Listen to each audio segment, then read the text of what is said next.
السلام عليكم، فريق التنين من قناة التنين يرحب بكم ويقدم لكم كل ما هو جديد في عالم القنوات والترددات والأقمار الصناعية والأخبار. اليوم جايبين تردد قناة جديدة لسه نازلة على القمر نايل سات. هندخل من الريموت على المنيو، من المنيو بنختار التركيب، ومن التركيب بندخل على قائمة الترددات لإضافة التردد الجديد على القمر نايل سات. زي ما احنا شايفين عن طريق زرار الإضافة هنعمل إضافة لتردد القناة. تردد القناة هو 11679.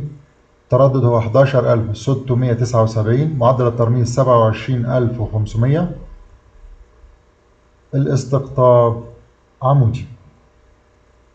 زي ما شايفين التردد إشارة قوية والجودة عالية. بنعلم على التردد علامة صح من الريموت من زرار الأوكي ونبدأ عملية البحث للتردد 11679. معدل الترميز 27500. استقطاب عمودي. مبروك عليكم القناة الجديدة. القناة نازلة باسم قناة السكرية للدراما، تعرض أفلام الزمن الجميل.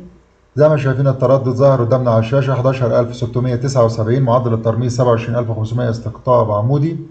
مبروك عليكم قناة السكرية. أي حد محتاج تردد قناة جديدة يراسل قناة التنين ونبعت له أحدث تردد للقناة. أي حد عنده مشكلة في الريسيفر يراسل القناة ونبعت له حل مشكلة الريسيفر. أي حد محتاج تحديث للسوفت وير الريسيفر يراسل القناة واحنا بنبعت له أحدث سوفت وير للريسيفر. برجاء تشير الفيديو لانتشار قناتكم قناة التنين.